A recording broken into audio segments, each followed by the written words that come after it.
Hey there to all of our listeners and fans out there in podcast land. Welcome back to A24 on the Rocks, the podcast where we review and dissect every A24 film in chronological release order.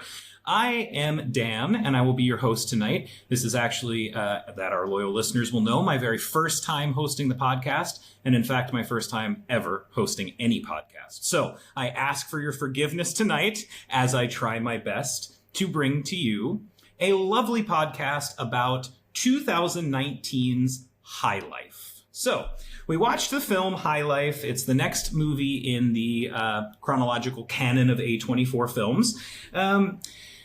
Interesting film here that we're going to talk about that is a little bit part sci-fi, a little part psychological fever dream, a little bit of a trip into the human psyche. So I think we're going to have a really exciting discussion. So, I am joined tonight with my regular panelists. We have Mr. Eric Kiska up there representing Detroit, Michigan. How you doing, Eric? Good to see you. I'm good. Tonight I am drinking a no-hito. So just a little FYI to our listeners, I have decided to get sober. I've admitted to myself that I have a problem binge drinking specifically. I wasn't ever drinking every day. I have decided that, when I have like 4 or 5, I kind of drink until I don't stop, and that's not good for me mentally or physically. And so I've decided to get completely sober, and basically from now on this podcast, I'm going to be drinking NA drinks, and I will be kind of mixing in mocktails to represent maybe people that are sober. Yeah. So tonight, my no-hito is filled with ginger ale, maple syrup, fresh squeezed limes, and mints. And I applaud you, man. I mean, as a guy who works in a bar every day, I have an extensive NA menu because people really want the non-alcoholic option while still going to bars and enjoying the social life. So I applaud you, dude. Cool. Thank you. No problem. Yeah, it's still pretty new to me, but I'm getting there for sure. Yeah, I won't lie, Eric, that mocktail, sorry, I correct myself, sounds pretty delicious. And yeah, good for you. Always good to make healthy lifestyle choices. So not an easy one to make, but I'm sure it's, a smart one. So good job on that. Kevin, Thank you. Mr. Kevin K. Konkonachek, representing Milwaukee. Hey. What are we drinking tonight, Kevin? I don't even need to say it. That's me. You called it. That's me. I'm Kevin. Tonight I'm drinking beer. I know it's a bit of a departure for the folks. I'm usually a whiskey train guy, but tonight I'm feeling like bringing back the Lion's Tail. We're collaborating with Young Blood Brewing Company in Madison, and this beer is called That Sunroof Tan. And it's a sour, and it's delicious, and it has a whole bunch of cool fruits and all sorts of wild shit in it. So on the beer train tonight, making it a little bit lighter. So, but yeah, that's me. So, hi, everybody. Excellent. Cheers. Well, I have to say that, as the resident epileptic and non-drinker here, I do like a sour when I can drink a beer. So, good choice this evening, Kevin. All right. And last, normally representing Alaska, and we certainly missed his presence in our last episode. Glad to have him back. And tonight, representing New England, coming to us from New Hampshire, Mr. Cole Gibson. How you doing, Cole? I'm doing okay. I don't know what day it is or really what time it is. I've been traveling a lot. Do any of us? Doing a day shift and night shift and mixing in between. So I haven't been to a liquor store in the area, so I'm currently drinking Polar strawberry lemonade, a little seltzer thing, non-alcoholic, just sparkling water. Yeah. Oh, that's cool. It's pretty good. Yeah, living the dream. Hey. Happy to be here. Excellent. It's good to see you guys. And on my left here, my lovely wife, also joining me conveniently from the land down under, from Santa Cruz de la Sierra, Bolivia. Hello, Becky. What are we drinking this evening? Well, we are drinking the lovely standard Burger King Coca-Cola. Because I also do not often drink. Burger King. And got a good Coke.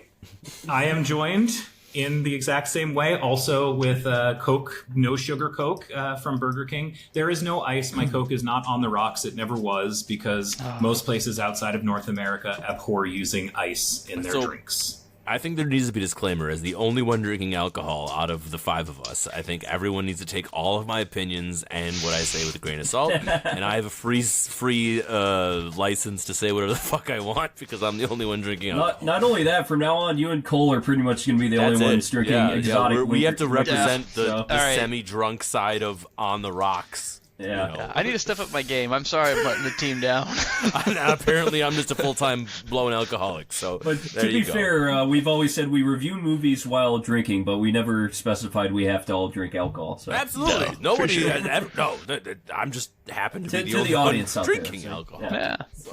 Well, so the listeners, we need to give Kevin a little bit of space. He's the only one drinking. Give me a little bit of space. It's my first time hosting. Just bear with us here. We're still kind of figuring things out. We'll get there. I promise. And it's a French sci-fi film, so give that a little bit of space. Too. Yeah, give that some space as Yes.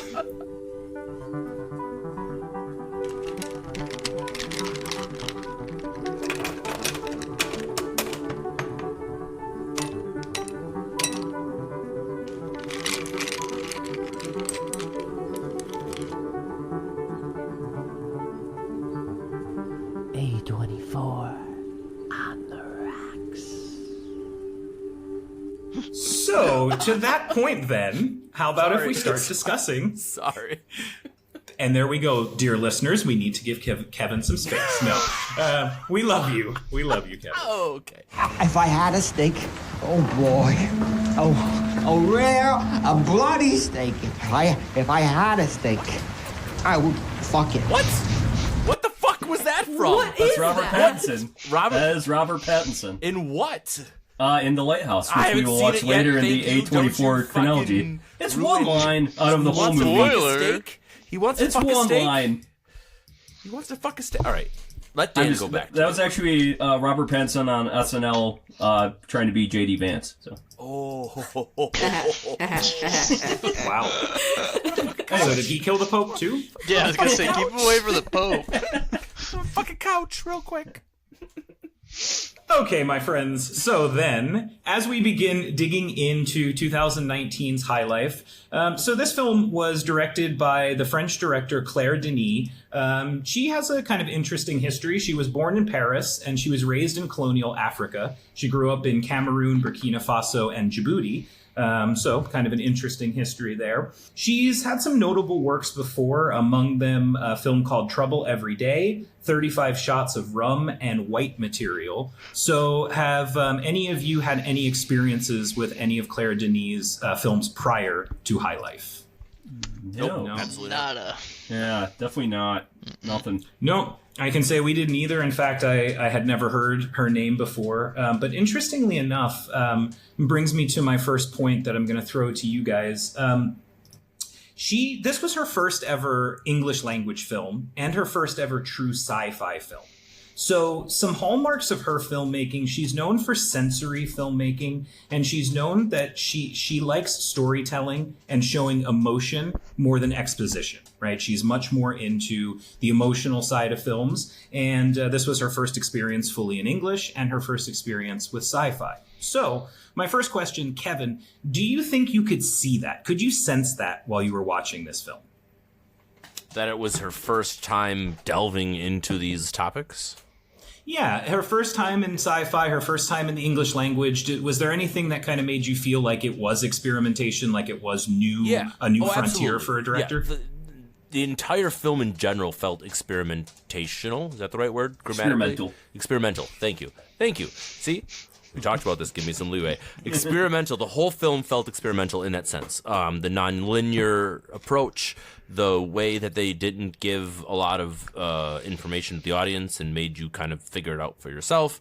Something about the aspect of being retro while filming in a modern sense. Like, there was a lot of things that felt experimental. So I did get that sense that maybe not that it was somebody's first attempt at it, but that it was leaning into what A24 is famously known for, which is the out-of-the-box, interesting, stylized approach to filmmaking. So, yeah, that was pretty apparent for me. Yeah, I agree. I got that sense too, and I felt like there was a lot of experimentation, but also a lot of drawing on films that came before it, which we'll talk a little bit more about as we go on. But along with that, I also learned while I was researching the film a bit that part of the inspiration for this came in that Claire Denis collaborated with an astrophysicist. She was, apparently the film was 15 years in the making, or 15 years in the writing, I should say. And during that time, she was collaborating with a French astrophysicist. So, Cole, my first question for you. Could you tell that there was a collaboration here with an astrophysicist? Great question for Cole. It's fucking perfect, actually. That's why I chose Cole is an engineer. He's a man of science. Man of there you go. So tell us, man of science. My man of science knowledge. No, I could not tell that this was that she had taken 15 years to talk to an astrophysicist to better understand the nature of how things would actually function and work in space, because their explanation of why they have gravity is they're constantly accelerating towards a black hole. That doesn't real, make right? sense. No, we both looked at each other and we're like, I don't think that's how it works. Right, yeah, the wrench falls off in the first 10 minutes. Yeah, I was like, okay, that's yeah. gravity. So let's talk about The fuck? when anything is dropped outside in space, it just fucking falls. Like God.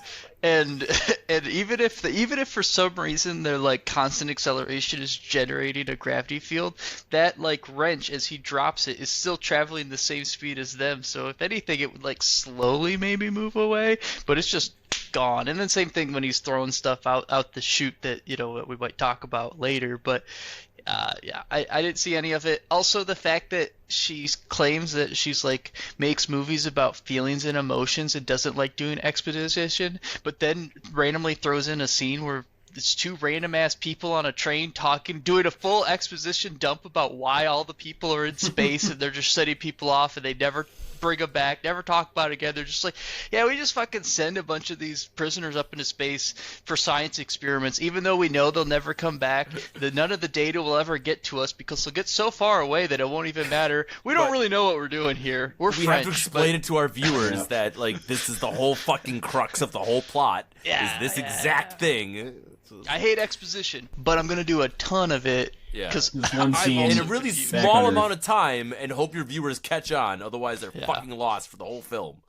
I think she saw Interstellar and wanted to try to be like Interstellar. Yep. And then I was waiting for the first name drop of Interstellar tonight. Yeah. We knew that was coming. No, Cole, I'm glad that you said that, because I kind of felt the same way. I was really, really shocked, actually, when I read it saying that she had collaborated with an astrophysicist, because it was something that Becky and I noticed right away. We're like, this seems completely against the laws of physics. Yeah, So- it's like Wes Anderson has a whole style. Put Wes Anderson in space, and this is the movie. He just makes up rules and does whatever he wants. I do not think the cinematography was even close to as good as Wes Anderson. I'm not And saying the cinematography. yeah, I'm just saying okay. the kookiness and just Okay. just kind of just doesn't follow real The logic of off-the-wall, science. Yeah, absolutely. for sure. We're just gonna make shit up. Yeah. Well, I can tell already that we're going to have a lot to say about this. So it feels like maybe we're more on the same page about this one than we have been in the previous few episodes. So so along with that, one of the biggest things about the film, and Kevin, you mentioned this, was the non-linear storytelling. Right? We see this as a device that's used in a lot of different types of literature in film, right? It can be a really effective tool. Along with that, there was this pairing with this very intentionally non-realistic science fiction. We had this very non-realistic feeling, kind of, I think, hinting at that idea of at least what Claire Denis wants, and that's the emotional logic to be higher than the technology logic or the sense logic of the story. So, Becky, I have a question. Do you think that worked? Do you think the non-realistic science fiction helped to elevate the emotion? And if it did, was that successful? Absolutely not. It completely, honestly, it destroyed the movie for me because I couldn't get past, even before the wrench fell off of the spaceship and sunk into space. Robert Pattinson is kneeling on the spaceship. His little oxygen cord or whatever is floating, but he is full on kneeling, full weight on the spaceship, outside, in space. And yet something is holding him to the space. I couldn't get past it. We were like maybe 5 minutes in, and I had to tell Dan, I need you to stop this because I need to make sure that I'm not crazy. Like, this is not right.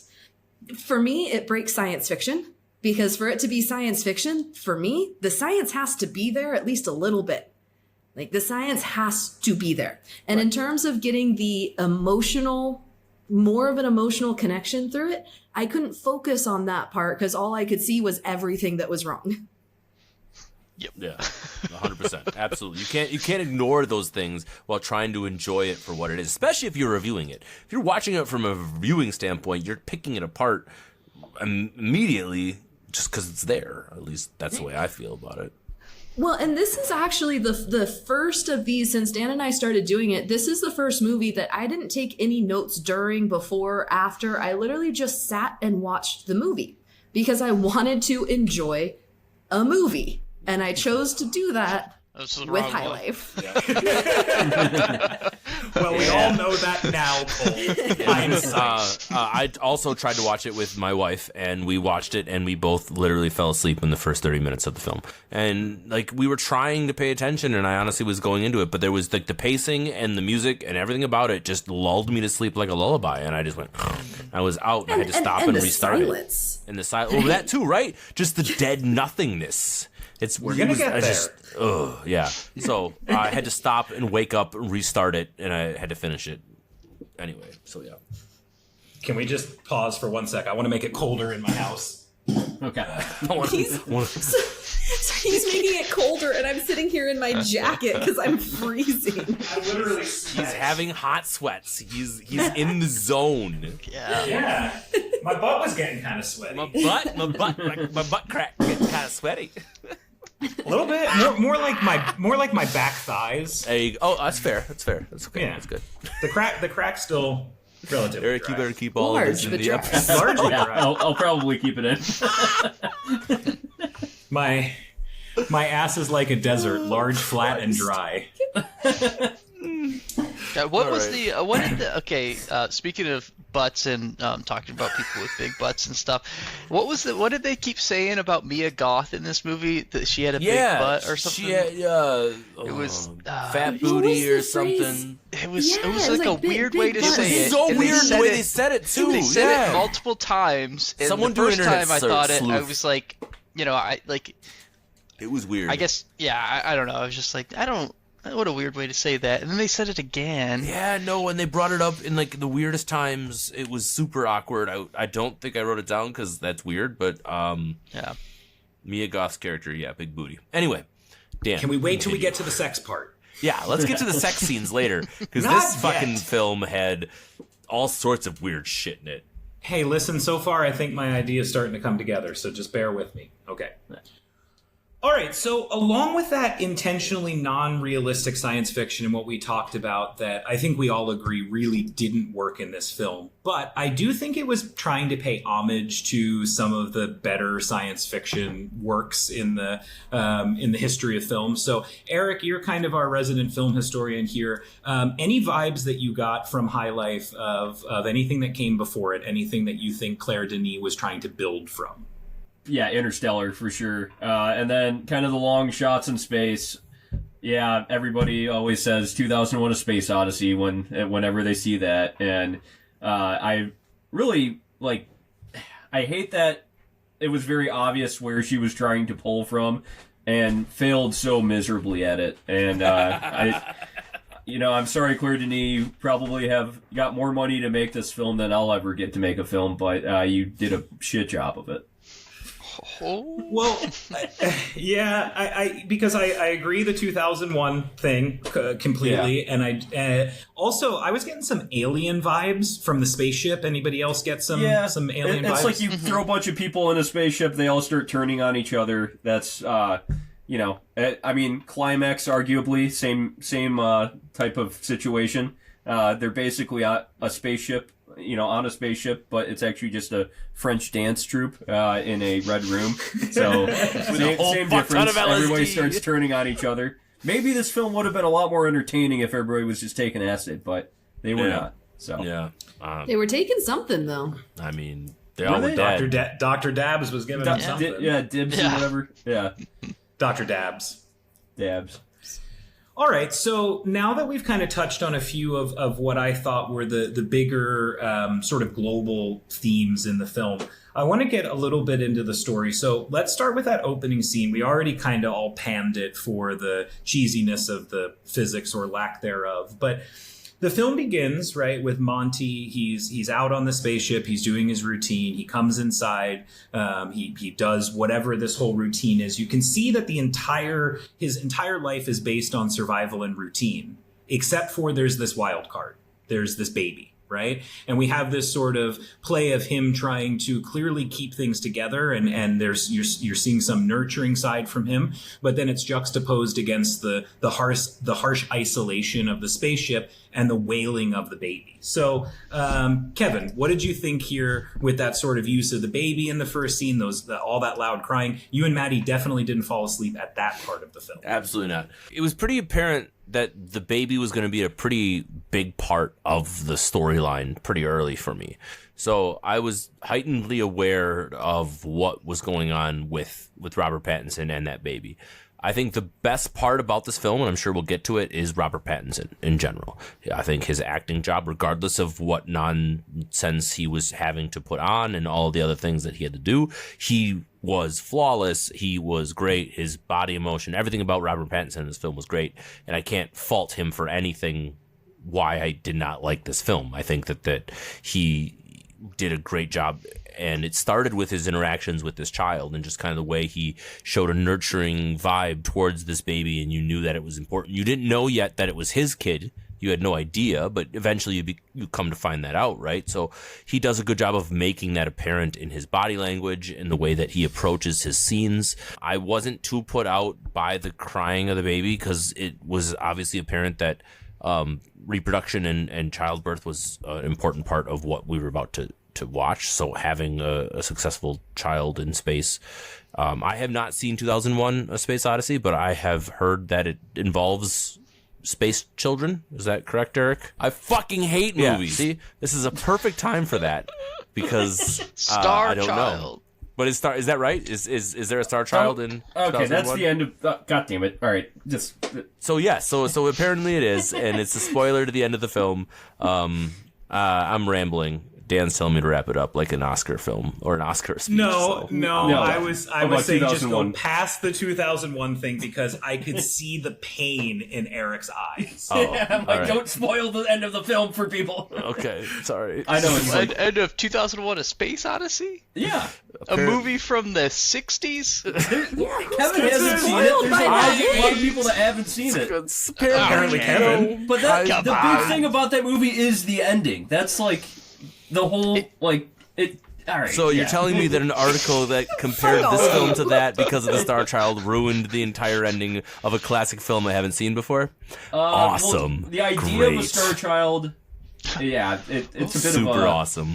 Okay. Anyways, what was the question? So I don't know. Move it. You don't know. I don't know, and I'm the one who's supposed to know. Star Child, so that's fucked. Anyway. And that might be weird, when watching the film just being like, what the fuck does the Star Child have to do with it? It's because I'm going to watch that at some point. Like, I'm just going to be like, it's time for 2001: It's a fantastic movie. Here's the thing, though. I feel like if anybody is enough into movies that they're listening to this podcast about random A24 films, they've probably seen 2001. Probably. Right. Most likely, but one of the hosts of that random ass podcast hasn't seen it, so that's fine, Okay, well, please leave a comment for us and tell Kevin. Tell Kevin why he's the worst. Fucking together here. I mean, there's a lot of Zoomers that like A24 that might not have seen 2001. Is what I'll say. Okay, all right. Okay, so Kevin, I like that you focused on Pattinson specifically, because I do think his overall demeanor as an actor really kind of fit that role, that sort of bleak isolationist, kind of like mentally unstable, and you could even see it in like the kind of hollowness of his eyes, right? But along with that, I feel like that opening scene also at least was attempting to set the tone for what we were going to see, at least like in when that he says, "Don't drink beginning. your own piss, don't drink your own shit." Yeah, maybe they call it foreshadowing, I think. As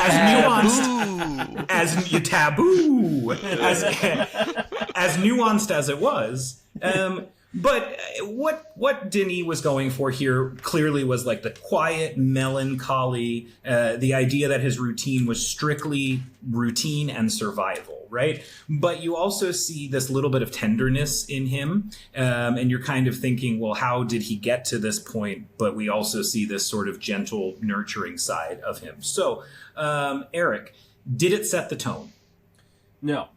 Yeah, because, again, one of the first lines he says is, "Don't drink your own piss, don't drink your own shit." And you're immediately just like, why is he saying that? This taboo. There is not a melancholy to this. This is weird. And Robert Pattinson is a great actor, but the script here is obviously lacking in creative and funny and or good lines. And yeah, like I guess I just needed more character development in this whole film, and as good of an actor as Robert Pattinson is, you can't give him this character and expect him to make gold out of the shit he was given, and you especially can't expect him to drink that either. Don't drink the piss. Yeah, no, I agree, Eric, 100%. I think it was clear what they were going for, but I do feel like it failed, and. So moving on to that, right, we have what we hope is kind of the theme, or sorry, the tone set here, and we're still not sure how Monte or why he's alone here on the space station, why there's, this baby, whatever. But then we get into this nonlinear aspect and we start having these flashbacks. We see the crew selection, which we kind of touched on, the exposition in that scene with Cole. We see the crew selection. We see these shots of what we later find out was Monte's crime, essentially. He's killing the dog there. And then we go back to the spaceship and we see the fuck box. And we get our first real introduction to Dr. What else do you call it, right? It's a fuck box. Dr. Dibs. It's quite literally a fuck box. It is quite literally a fuck box that we get our first real taste of. I like to call her Dr. Dabs because she was giving everybody drugs. So we get our first real view of Dr. Dabs here on some kind of weird I fuck horse thing with this big like silver. Have you heard of a Sibian, yeah. I have. You know that. I mean, we've all watched Howard Stern, probably. This a is big part not of Howard common Stern. knowledge, but all of us know what's being talked about right So now. is it common knowledge? Yeah.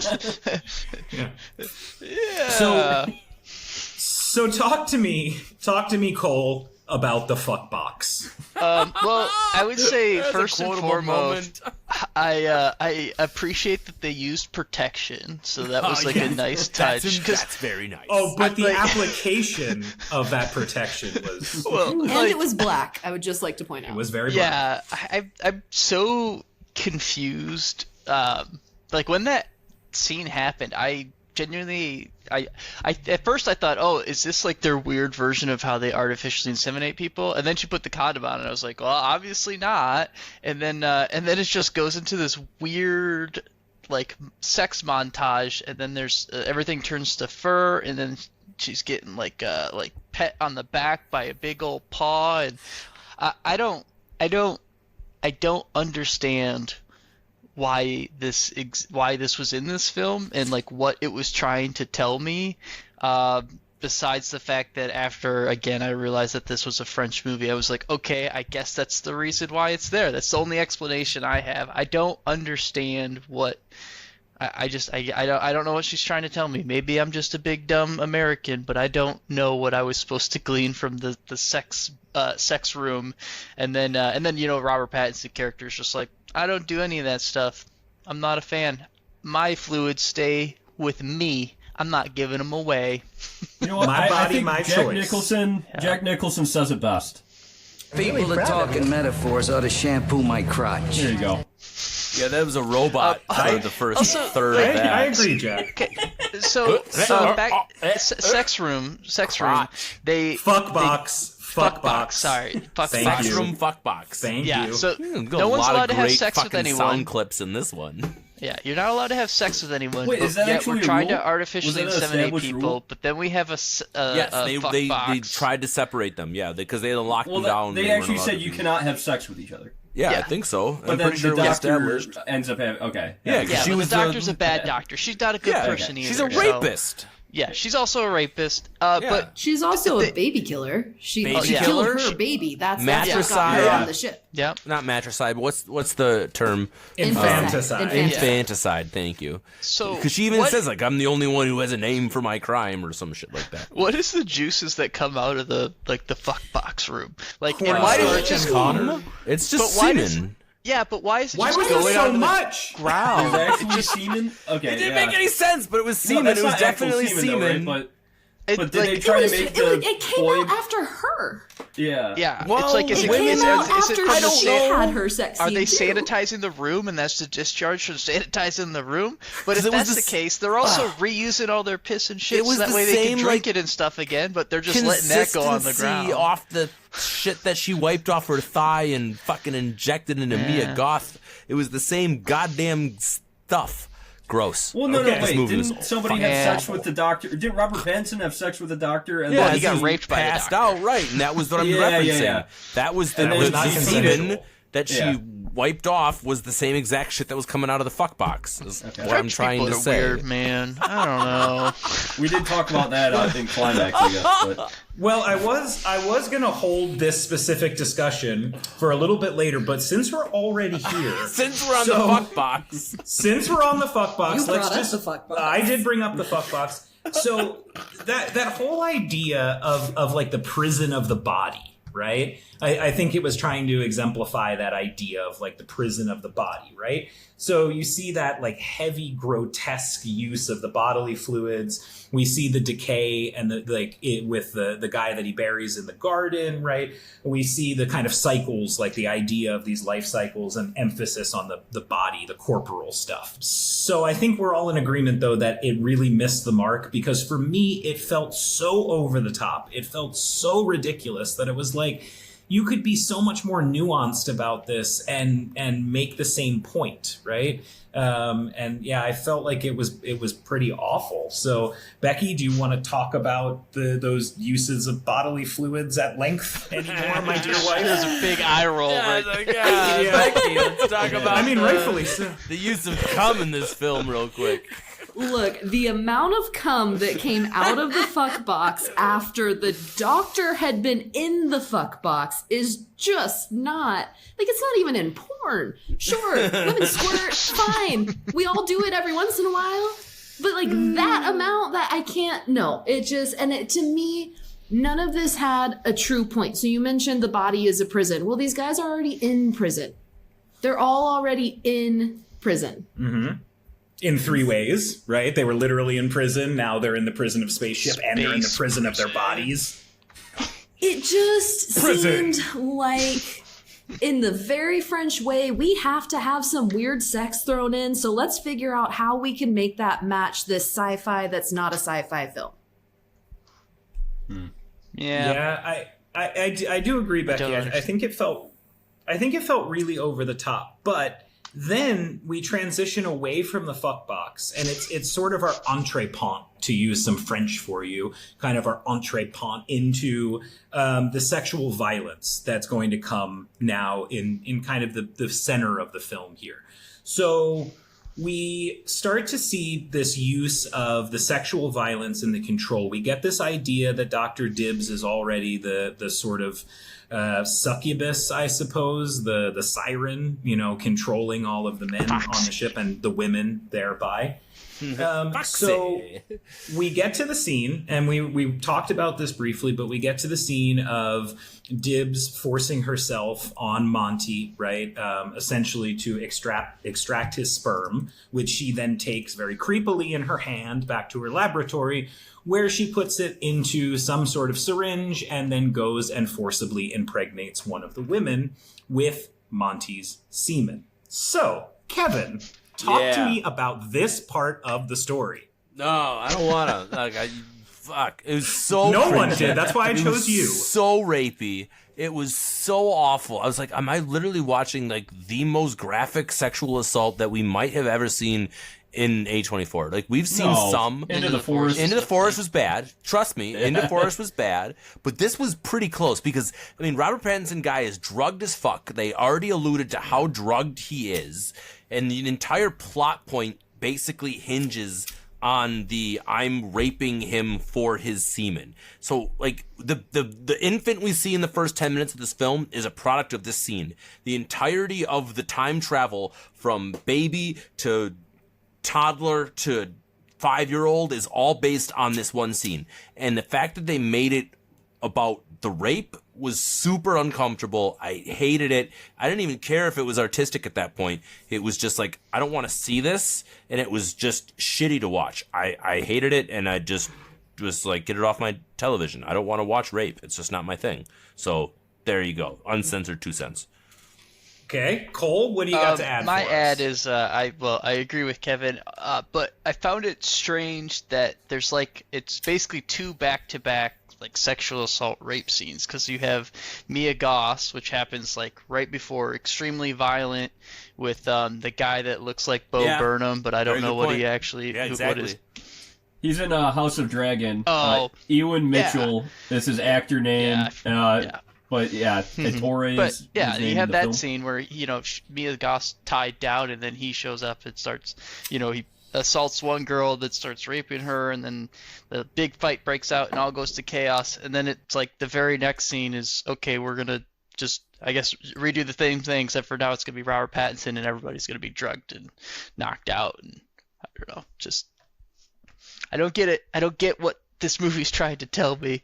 So, Cole, to that point, right? So, the idea of I feel like the film in some ways treated sexuality and reproduction both as like a life force and a death drive. Do you feel like that, like in that context, do you feel like it was any more effective to have gone from, basically the male on female forcible rape to the female on male forcible rape?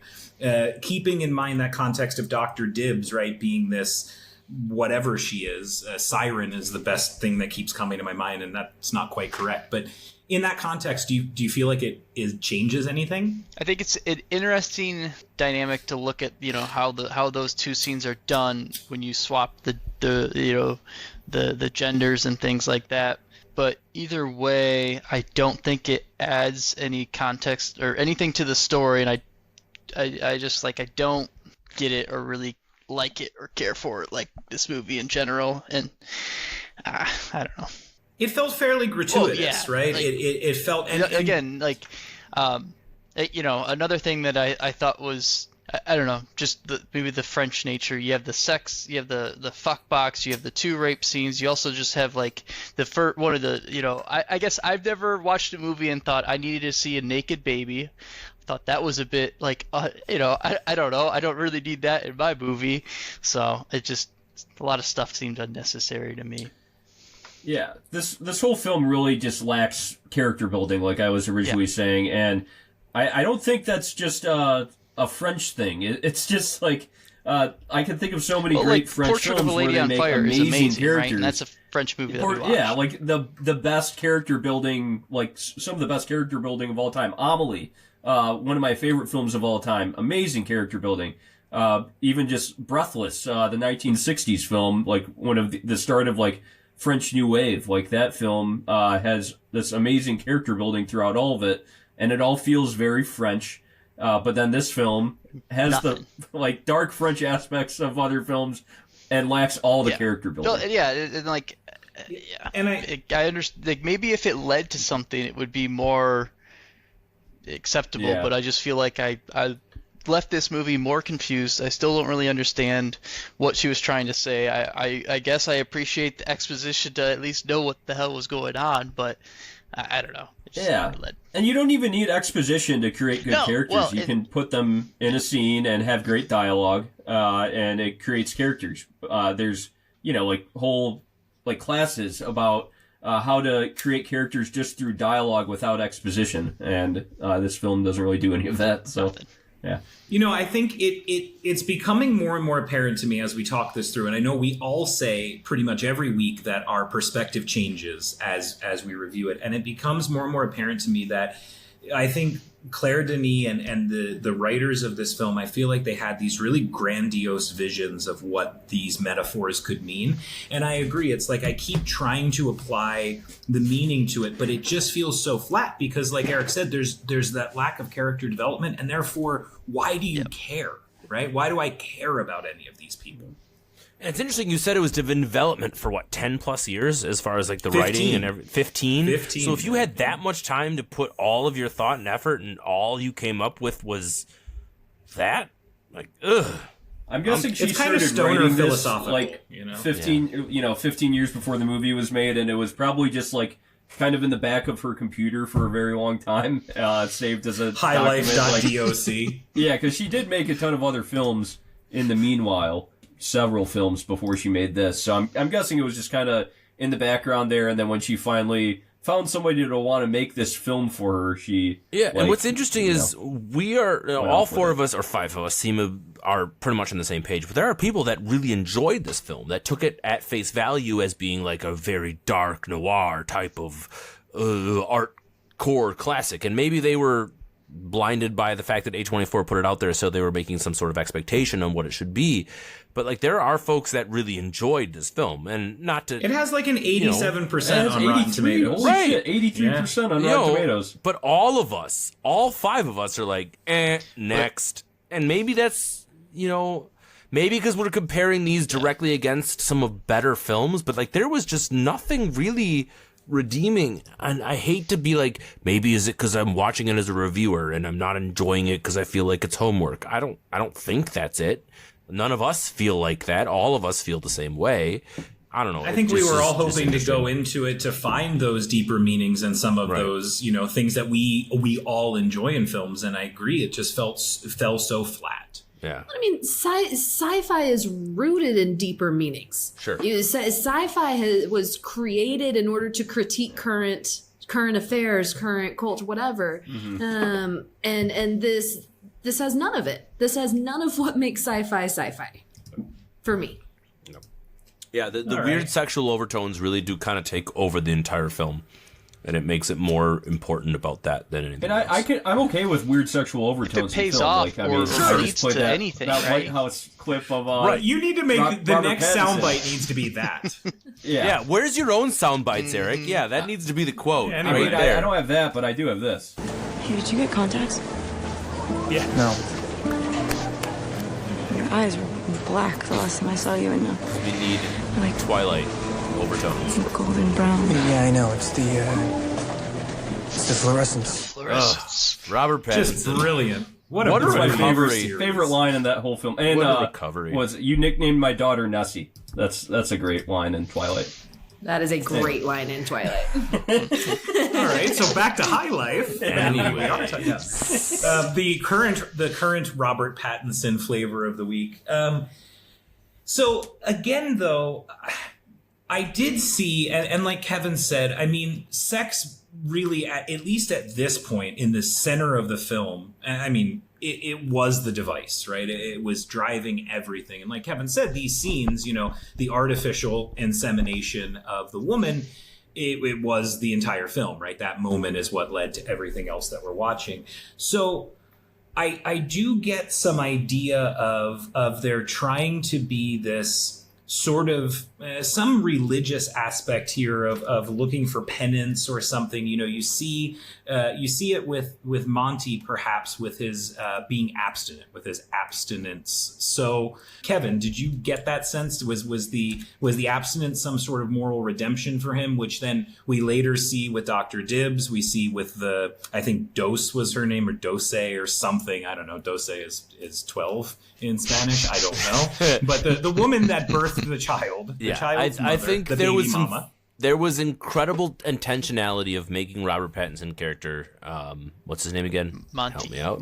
Monte. Making Monte be the different outcome, the He's got good variable, genes. the odd man, all of those things, right? Which also made him desirable from the perspective of this creepy doctor who wanted to reproduce and all of the weird shit. I think that his character, it was important. It really was important. His abstinence made him different when it's seemingly like you don't make a fuck box unless there's a reason to. Like there's, as far as like creating it for your... That is getting clipped. As far as like the reason of having your inmates have an outlet, but you're not allowing them to interact with each other. So this is the only way that they can have release. Like it's important from that perspective. But outside of that, it just was, we've talked about it before already, but like maybe it's just the French aspect of having sex be just so free and so just, it doesn't matter. It's not as important as the Western view of sex in general. But and if that's the maybe case, that was... why is it like used as almost like a plot point throughout the whole thing of like, it's, right. The European version of really sex was. is very like laissez-faire compared to the American, but then they're using it for story beats and all this stuff, and the whole premise of it is pushing it, but I don't know, just it doesn't come all together. I think you're right. It's missing. It wasn't exactly. It wasn't continuous. It didn't make any sense. It was all over the place from that perspective. So as a part of why the sex was a major plot point was actually the doctor was on there because, yes, she was on death row as well, infanticide, blah, blah, blah. But there was a doctor on every ship, and what they were doing with these ships was trying to basically study the effects of radiation on humans and that. So, like, one of the purposes of that ship was to impregnate the women and see if the babies survive. Sure was. Okay. And I mean, that might be one of the most sci-fi things about this film for me, is that actual reason. But that reason was said maybe once in the film, they did do quite a very quickly. good job of explaining it. Yeah, and they made it more about the act of the rape versus what they were going for from the scientific perspective or whatever else. And then again, it was weird. I guess the idea or the concept is neat. I think it's a cool concept of like prisoners in space, and they're basically space guinea pigs. But then, they get so far away that they can't even transmit any data or messages or anything back to Earth. So at a certain point, this whole experiment, as they're getting closer to the black hole, getting more like radiation and all that stuff, is just they just lose all that data. None of it matters.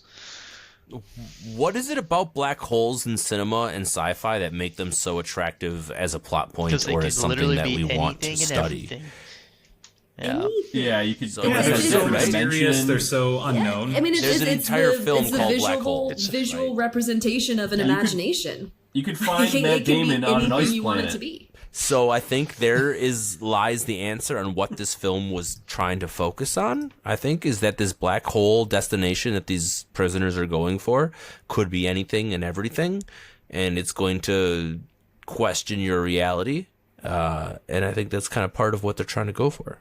So, and maybe the fact that we're all heading toward our own black hole, literally in many ways, right? Because they deal with aging, right? You deal with the idea of aging and death, right? The complete irrelevance of time in this setting, right? So, there's a little bit to be said about that. Yeah. So as we progress, right, so we know that, the woman was pregnant, Willow is born, so we have the baby on the ship now, and, the descent to chaos has kind of come and gone. We saw the man get buried in the garden, so we have that contrast of the life and the death. And he just took a nap? He fell evaporated, asleep. right? I think He he just fell asleep. decided to. Yeah. And you all know I who think- that was, right? Andre 3000. Yeah, that was baby. Andre 3000 from No Outkast. way! Yeah, that's Andre News to 3000 me. from Outkast. That's pretty cool. Casted as, well, his real name's Andre Benjamin.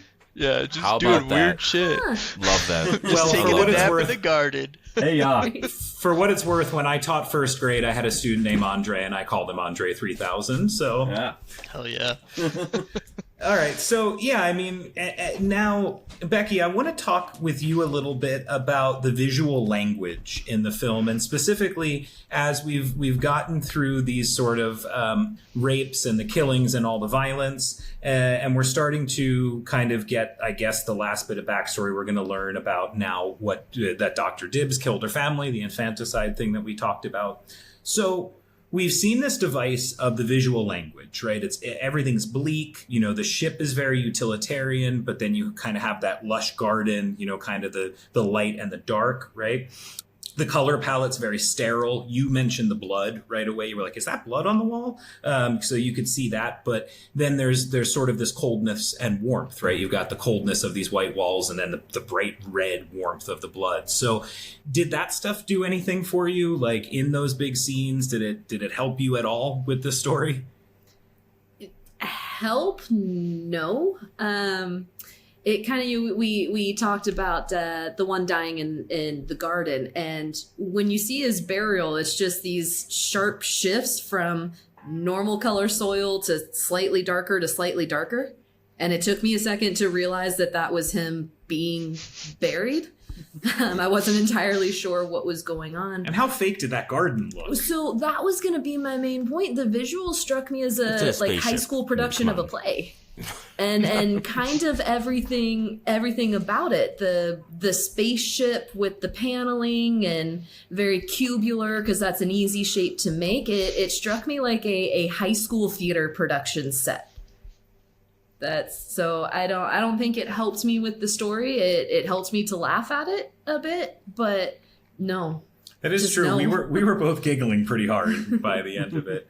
Yeah, I mean, again, I think I see what they were trying to do. When I had mentioned earlier, well, we all talked about 2001, except for Kevin, and also like Alien and Interstellar, right?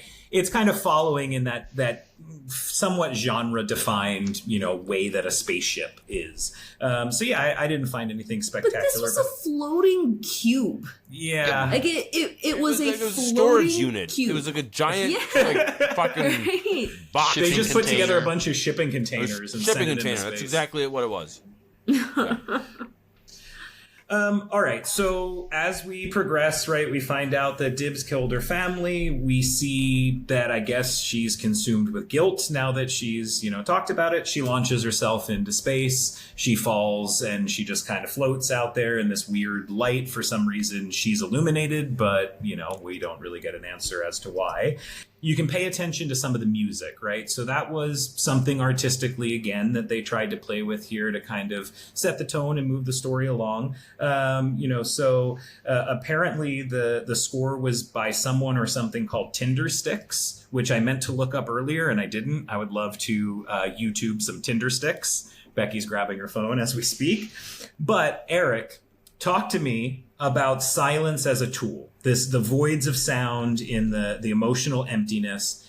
Something that I can think of from recent films that blew my mind with the use of silence was the detonation scene in Oppenheimer.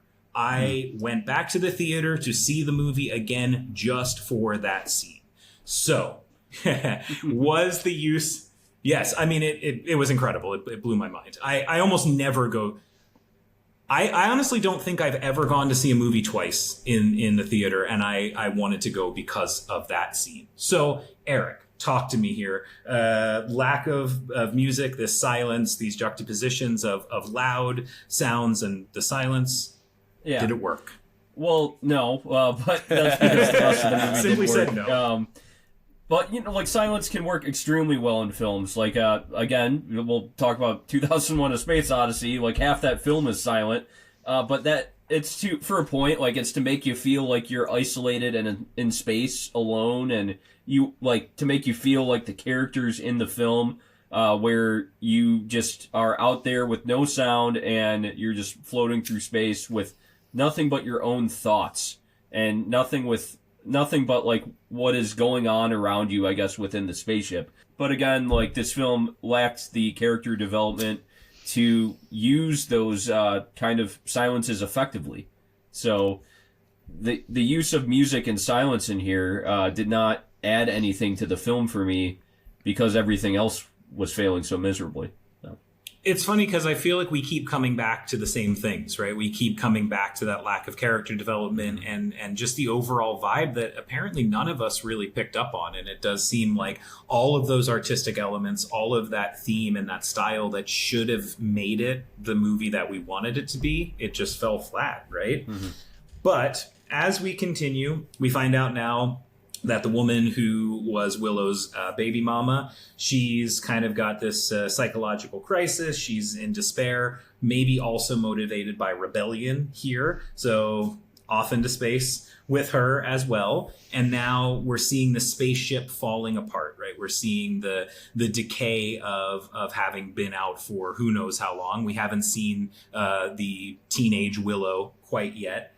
But this is where I want to bring in the last artistic element that I want to discuss is kind of the set and costume design. Becky, you touched on this a little bit with how cheesy the garden and stuff looked. But, you know, we had this sort of use of industrial textures. Their uniforms were really simple. I found the spacesuit helmets to be so laughably thin and like just cheap and plastic looking. We had these sterile medical environments, right? Dr. Dibbs medical places.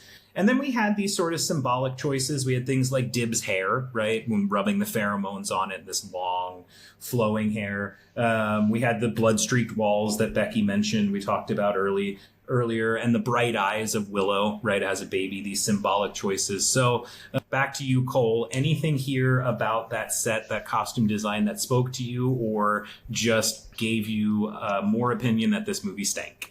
Yeah, I guess my short answer is no, because it's just everything was just kind of simple and boring and just very basic. Like, I felt like nothing they did was kind of like a unique spin or an interesting take, and it all just felt just extremely generic to the point where if you like right now, I'm trying to even like look back and think about what any of the costumes really looked like. I could not tell you it like with any certainty what they look like. The only thing I know is that the spacesuits were basically just cloth and they were tanned with like a blue line, and then the helmet was like just a plastic dome, and that's all I could get you. But yeah, I think that it being a like play seems very fitting as a description. Becky, what you got for us? Kevin, I'm sorry. You wanted to say something first, but you mentioned no memorable costumes. And there is one memorable costume in this movie, and it is the Halloween sexy nurse outfit that Dr. Dibbs wears with the button down that rips open. Yeah. Hey, okay. That is the only one. Can I just mention quickly, too, a lot of nipples in this movie. Very intentional, symbolic use of nipples. And bush. And bush, including, like, the girl that's probably a teenager at the end, and you could pretty much see her boobs. But anyhow, Kevin. Yeah. Where do you even Costume go? design, set design. Was it ever expressly expressed, that this was a retro space film? That this was supposed to be 70s or 80s space travel as opposed to modern day? I think it's modern. I read some articles so the cloth spacesuits in it literally felt a little retro thinking back on it now. Like the thin, because we've seen a lot of space representation of modern day space, and it's all these big puffy white outfits in the Marshmallow Man style, Apollo 13, all that jazz. But this wasn't anything like that. It almost felt back in time as opposed to super futuristic. I don't know if that was the intent. The film never ever explicitly points out what time it's set in, but that was just kind of the vibe that I got as I was watching it and then doing my research afterwards, is that it felt like it was actually set kind of in the early time of space as opposed to modern day time. But see, honestly, I kind of read that more as these are prisoners, so we're not going to give them the resources of the high-tech type stuff. That was more of the take that I had on it than a different era of space travel. And also, apparently the film was only made for $9 million. So, I mean, there has to be an aspect of that, too. Like, those big, bulky spacesuits can't be cheap to make as costumes, right? I mean, I guess, but hell, $9 million, you could still do a lot of cool stuff for $9 million. I've seen some pretty solid movies. Could Claire Denis, because it sure seems to me like she wasted $9 million bucks. But yeah. Moonlight won a Best Picture for $1.5 million in comparison. Wow. Which and is that a movie great kicked film. butt. So Go back and listen to our episode Now on you choose Moonlight. to use butt? Yeah, I don't know You why. brought up Yeah, why did I say that? and now you say that movie kick kicked butt. ass. I'm sorry, Eric. Cut that out. Kick ass is all way right, more so- cool. So finally, we have Monte and Willow alone, right? She's a teenager now. We have this weird vibe where, like, I looked at Becky at one point and I was like, he's I was not concerned. fucking his daughter. I was like, he's not fucking his daughter. I was right? like, Because what is this happening? Got effective. concerned. I Did not couldn't like even where tell it was if it was going. his daughter. I was like, what the fuck is going on? Because all of a sudden she was just there. Right? She was just Yeah, there just as a showed up. preteen, young Fucking teenager. Again, in a nipple shirt. non-linear bullshit.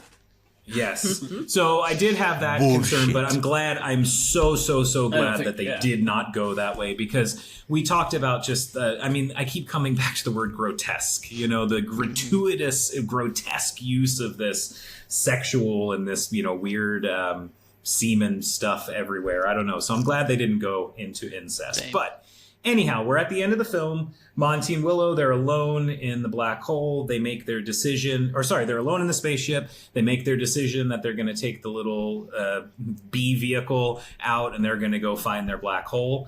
And they do, and they go into some weird, really cheap CGI looking, like 1990s. They probably did it better in X-Files, but they kind of drift into this black hole. We get this yellow streak across the line, and as the French say, fine. So I'm just going to go around. I'm going to start with Becky. Ending, give me 10 words or less. Ooh, How did you wow. feel at the end of this movie? 10 words So, or less. 10 words or less. Wait. Wait. I ain't going like this. Okay. Dissatisfied. Confused. Okay with the ending. Fit the isolation. There you go. 9 words. There you go, 9 words. All right, Kevin, 10 words or less. The end of High Life. Thank God it's over. Robert Pattinson is wasted on this film. 10. Beautiful. Excellent. Cole, 10 words or less. The ending of 2019's psychological space sci-fi, I don't know. Thing. Not worth my time. Not worth my time.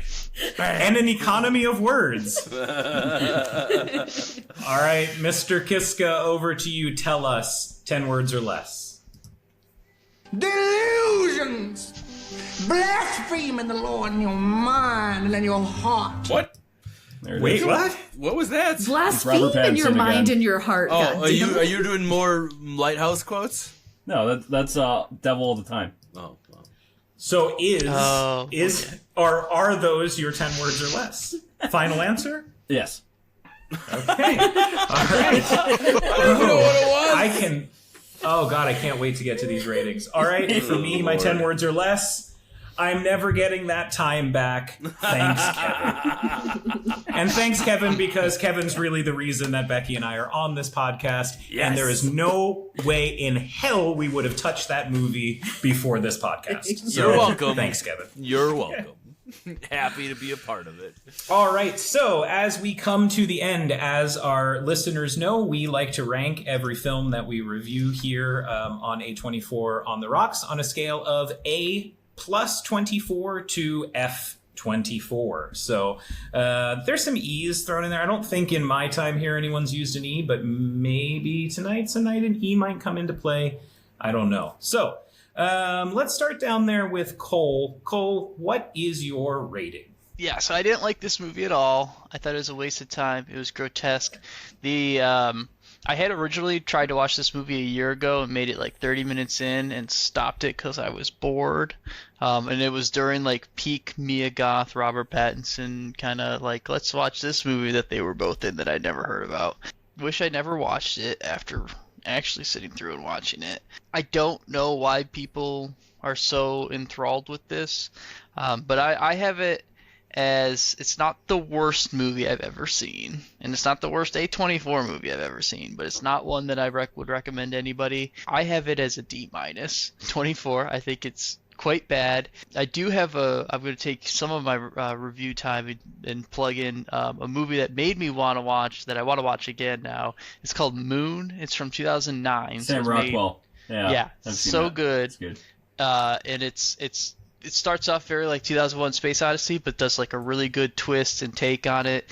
And they did it for $5 million 9 years earlier and knocked it out of the park, way better than this movie. So don't waste your time. Go watch that one. That's my piece. There needs to be a playlist made of just like dudes alone in space. So you got The Martian, you got Moon, you got 2001: A Space Odyssey.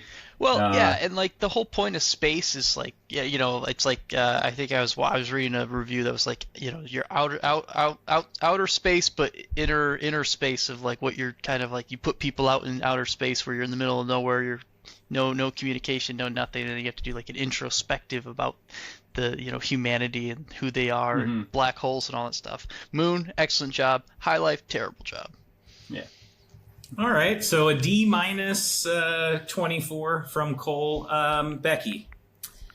So I feel really bad for Robert Pattinson right now. I really do. I think he has been... I pity the fool. He has been screwed in so many ways. Laughing all the way to the bank. He's like engaged to a supermodel, and he's done some fantastic made several films that have made shit tons of money and is critically acclaimed. He's doing okay.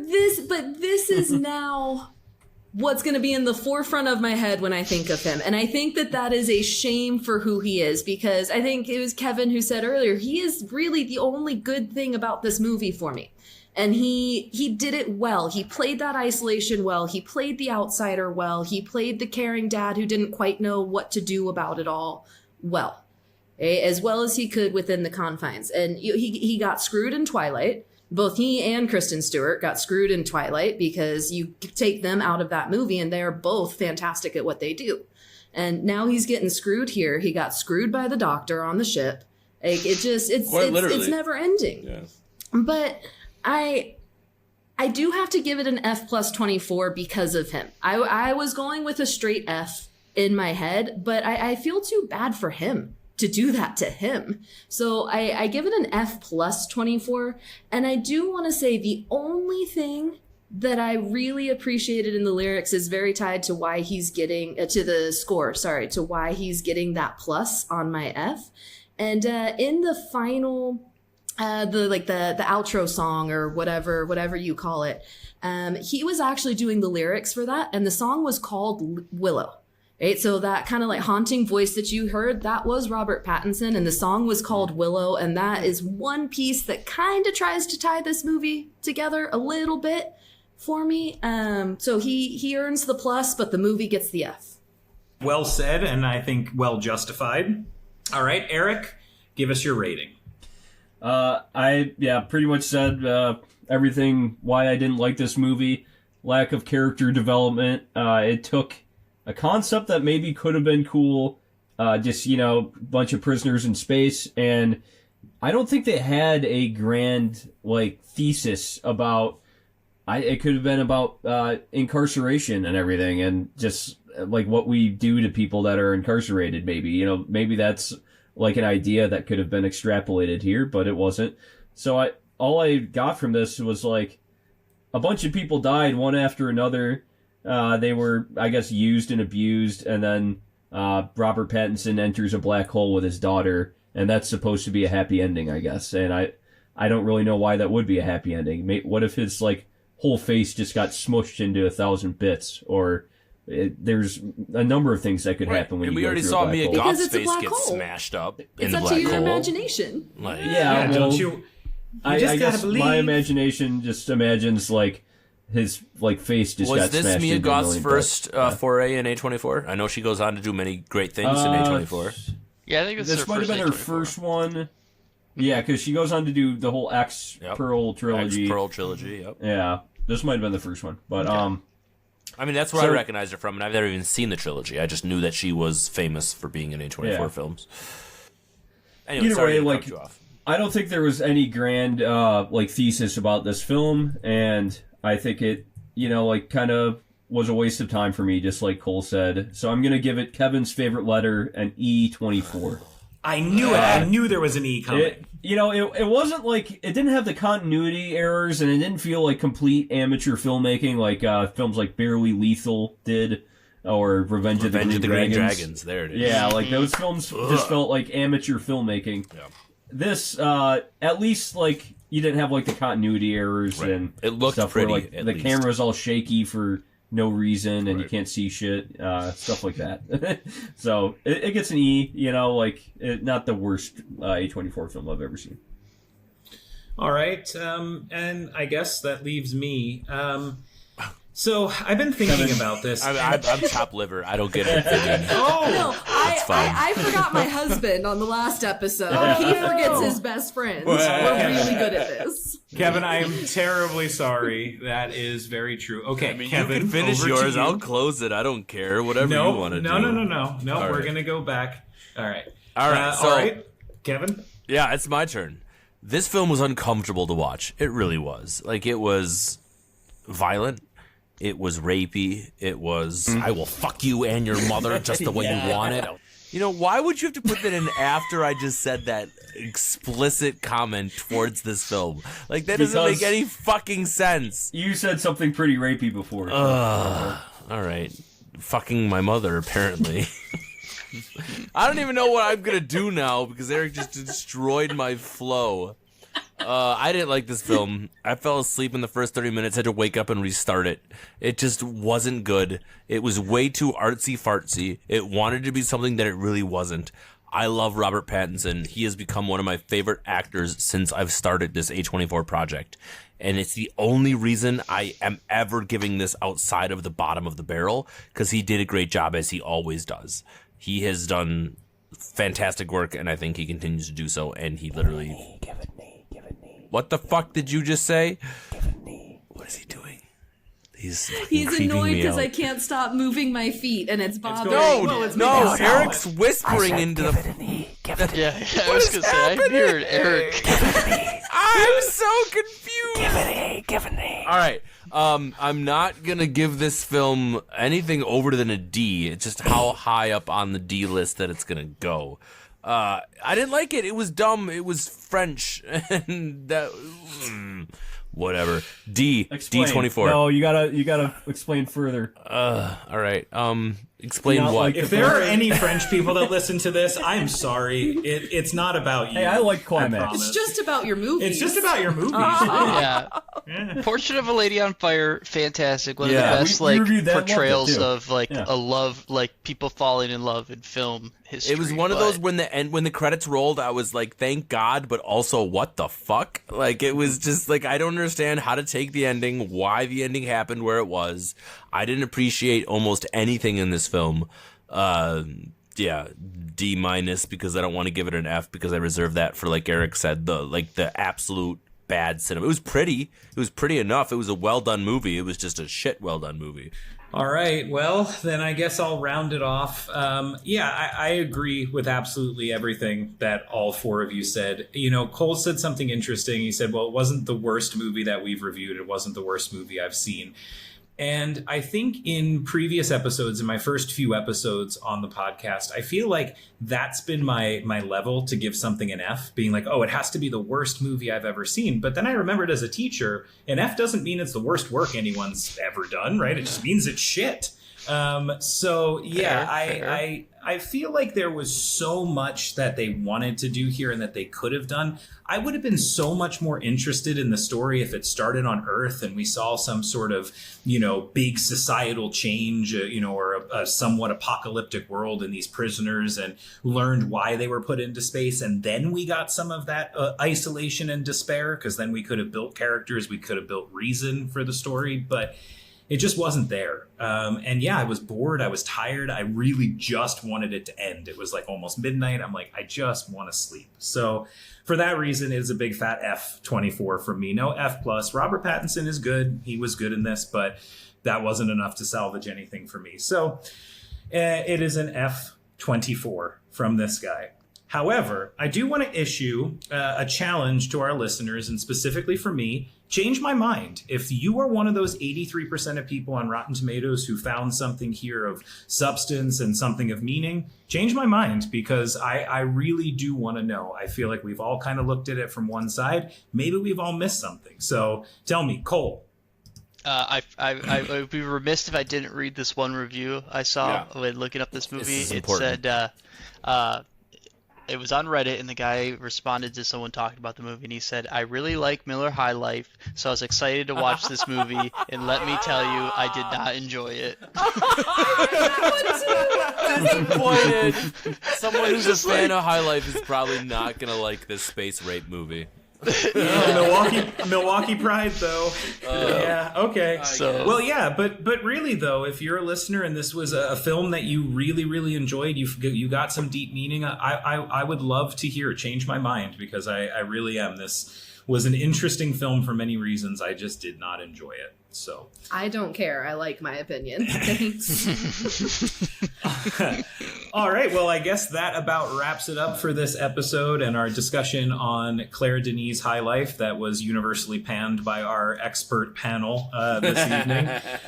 But join us next time, as we've got a very interesting film coming up, Native Son, directed by Rashid Johnson. And this is a retelling of the 1940 Richard Wright novel, Native Son, which is not a novel that I have read, but I know that it does have significance, fairly large significance in the literature community. So I'm very, very excited to see what this adaptation is like. So join us next time as we check out Native Son. So thank you all for listening. Remember, if you haven't yet, and you loved this, subscribe to us, send me that comment, tell me why I'm wrong about this movie, tell us why we're right in the comments, and join us next time as we continue this journey through the chronological canon of A24. Thank you, everybody, and have a wonderful day. Bye. Yeah, bye-bye. Talk to me, Cole, about the fuck box.